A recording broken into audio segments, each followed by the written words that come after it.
রাতের খাবার না খেয়েই শুয়ে আছি। আমি ঘুমাইনি, তবে ঘুমের ভান করছি। মটকা মেরে পড়ে আছি বিছানায়। আমাকে একবার একবার করে সবাই ডেকে গেছে, শুধু শুভ্র ভাই ছাড়া। আমি কারোর ডাকেই সাড়া দিচ্ছি না। আমার যে খেতে ইচ্ছা করছে না ব্যাপারটা তেমন নয়। আমি যাচ্ছি না শুভ্র ভাইয়ের উপর রাগ করে। ঠিক রাগ নয়, বোধ হয় অভিমান। বিকালবেলা শুভ্র ভাই আমাকে পেতনি বলেছিল বলেই আমার মন খারাপ হয়েছে। তাই ঠিক করেছি, শুভ্র ভাইয়ের সামনে আমি একদমই যাব না। বাইরে সবার কথাবার্তার আওয়াজ কমে আসতেই আমি বিছানায় উঠে বসলাম। নিচে নেমে গিয়ে দেখলাম ফুলমা সবকিছু গুছিয়ে রাখছেন। আমাকে দেখতে পেয়েই বললেন, উঠেছিস? এতক্ষণ যে ডাকলাম, সাড়া দিচ্ছিলি না কেন? আমি একটা চেয়ার টেনে বসলাম। বললাম, কখন ডেকেছ? শুনতে পাইনি তো। তুই তো কখনো এভাবে ঘুমাস না, আলো। দুপুরে এতক্ষণ ঘুমিয়েছিস, আবার সন্ধ্যা থেকে এভাবে ঘুমাচ্ছিস। তোর শরীর খারাপ নয় তো? হঠাৎ শুভ্র ভাই কোথা থেকে চলে এলো। আমার পাশের চেয়ারে বসেই বলে উঠলেন গা জ্বালানি কথা। ওর কিছুই হয়নি, মা। ও আসলে ঢং করছিল। আমি বিরক্ত চোখে শুভ্র ভাইয়ের দিকে তাকালাম, কিন্তু উনার কোনো ভাবান্তর হলো না। ফুলমা ভ্রু কুঁচকে বললেন, এসব কি ধরনের কথা, শুভ্র? এসব সত্যি কথা, মা। ও মোটেও ঘুমাচ্ছিল না, মটকা মেরে পড়েছিল। আমি হঠাৎ রাগী গলায় বলে উঠলাম, হ্যাঁ, আমি তো সবসময় ঢংই করি। উনি দাঁত কেলিয়ে বললেন, যাক, এতদিনে সত্যি কথাটা স্বীকার করলি তাহলে। আপনি এখানে কেন এসেছেন? আমার বাড়ি, আমি যেখানে খুশি যাব। তোকে বলতে হবে নাকি? আমি দমে গেলাম। ফুলমা বললেন, শুভ্র, তুই এভাবে কথা বলবি না। যা, ঘরে যা। শুভ্র ভাই উঠে দাঁড়ালেন, আমার দিকে তাকিয়ে বললেন, এই যে ঢঙি কন্যা, আমার ঘরে এক কাপ চা নিয়ে আয়। কথাটা বলেই উনি চলে গেলেন। ফুলমা বললেন, আলো, চা আমি বানাচ্ছি, তুই গিয়ে দিয়ে আয়।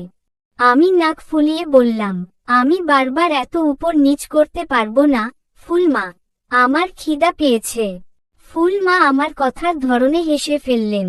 খাবার বেড়ে দিতে দিতে বললেন, ঠিক আছে, তুই খা, আমি বিন্তিকে পাঠাচ্ছি। খাওয়া শেষ করে আমি ছাদের উপরে গেলাম। ছাদে শুভ্র ভাইকে বসে থাকতে দেখে আমার মাথায় হঠাৎ দুষ্টু বুদ্ধি এলো। আমি মাথায় ওড়না পেঁচিয়ে নিলাম, পা টিপে টিপে শুভ্র ভাইয়ের পিছনে গিয়ে দাঁড়ালাম। পিছন থেকে খপ করে শুভ্র ভাইয়ের গলা চেপে ধরলাম। তারপর গলাটা বেশ খানিকটা চিকন করে বললাম, হিহি হিহি, আমি তোর ঘাড় মটকাবো। শুভ্র ভাই পিছনে না ঘুরেই বলল, কে? আমি প্রায় নাকের ভেতর থেকে সুর বের করে বললাম, আমি পেতনি, তোর ঘাড় মটকাতে এসেছি। তোর রক্ত শুষে নেব আজ। আমার রক্ত কেন শুষে নেবেন, পেতনি সাহেবা? আমার কি অপরাধ? তুই সবসময় আমাকে জ্বালাতন করিস, তাই তোর রক্ত খেয়ে আমি তার শোধ নেব। শুভ্র ভাই এবার হুট করে আমার দিকে ঘুরে দাঁড়ালেন। তারপর আমি কিছু বুঝে ওঠার আগেই আমার হাত মুছড়ে ধরলেন। হাসতে হাসতে বললেন, এই বাড়ির পেতনিকে সেটা আমি জানি না ভেবেছিস?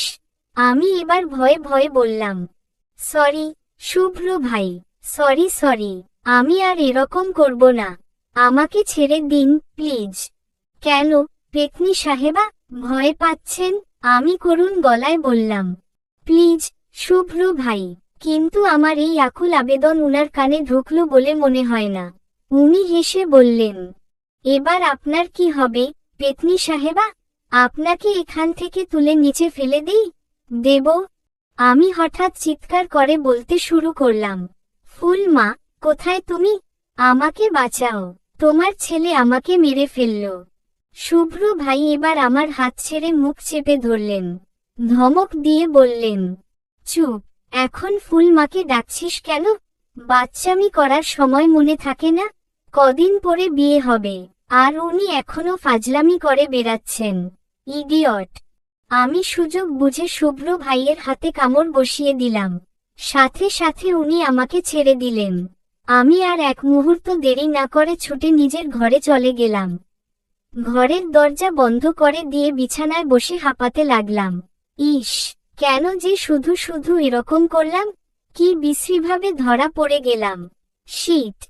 আজ আমি খুব সকাল সকাল উঠেছি, আর ঘুম থেকে উঠেই রান্নাঘরে ঢুকেছি।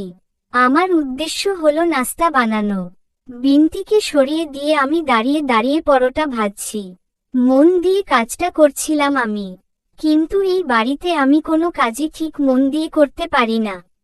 যখনই কোনো কাজে মনোযোগ দেওয়ার চেষ্টা করি, তখনই সেই মনোযোগে কোনো না কোনোভাবে ব্যাঘাত ঘটিয়ে দেন শুভ্র ভাই। এই মুহূর্তেও তাই হলো।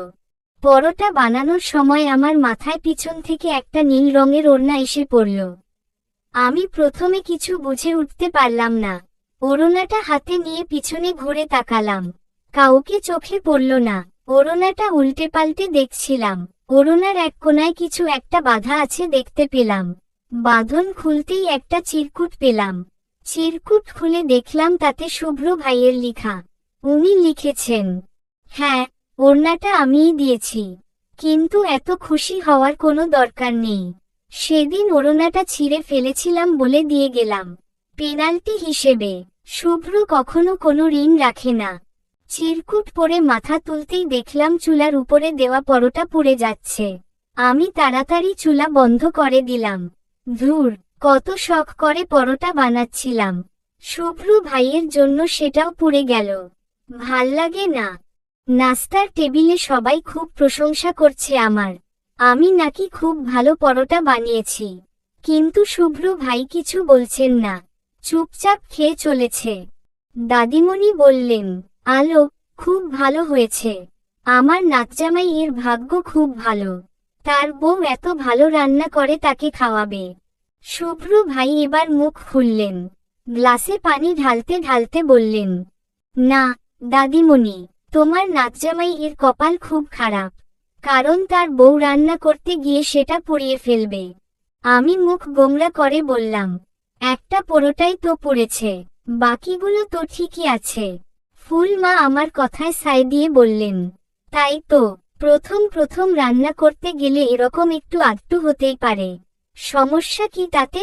শুভ্র ভাই বললেন, মা, আজ একটা পুড়িয়েছে, কাল আরেকটা পোড়াবে, প্রত্যেক দিন একটা একটা করে কতগুলো ক্ষতি হবে তোমার কোনো আইডিয়া আছে? ওর বর বেচারার জন্য আমার কষ্ট হচ্ছে। আহারে। কথা শেষ করে উনি অফিসের উদ্দেশ্যে উঠে গেলেন। আমার মেজাজটাই খারাপ হয়ে গেল। পরোটা তো উনার জন্যই পড়ল। উনি তখন ওড়নাটা না দিলে তো এমন হতো না। আর এখন দেখ, আমাকেই সবার সামনে কথা শুনিয়ে দিয়ে গেল। ইচ্ছা তো করছিল উনার নাক বরাবর ফ্রি স্টাইল ঘুষি মারি। যত সব। বিকাল 5:30 বেজে গেছে। আধ ঘন্টা ধরে রেস্টুরেন্টে বসে আছি। স্বপন সরকার নামক লোকটার 5টায় আসার কথা ছিল, কিন্তু এখনো তার আসার নাম নেই। আমি আজ খুব সেজেছি। নীল শাড়ি পরেছি, চোখে গাঢ় করে কাজল পরেছি, ঠোঁটে হালকা করে লিপস্টিক লাগিয়েছি, হাত ভর্তি নীল কাচের চুড়ি পরেছি, পায়ে নুপুর পরেছি। 5:30 পার হতেই লোকটা আমার সামনে এসে দাঁড়ালো।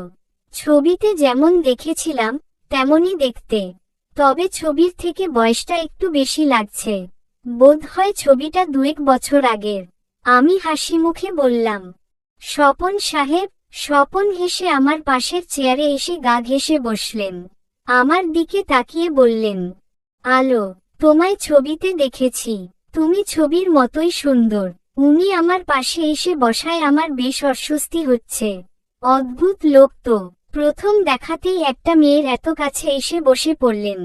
হুমায়ুন স্যার একটা কথা বলেছেন, পুরুষ মানুষ 2 দলে বিভক্ত।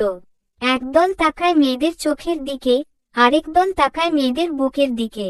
এই স্বপন সাহেবকে দ্বিতীয় দলের বলে মনে হচ্ছে।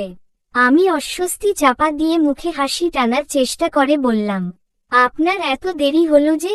আসলে অফিসে কাজের খুব প্রেসার, তাই দেরি হয়ে গেল। আপনি কি আমার সম্পর্কে সব জানেন? চলবে।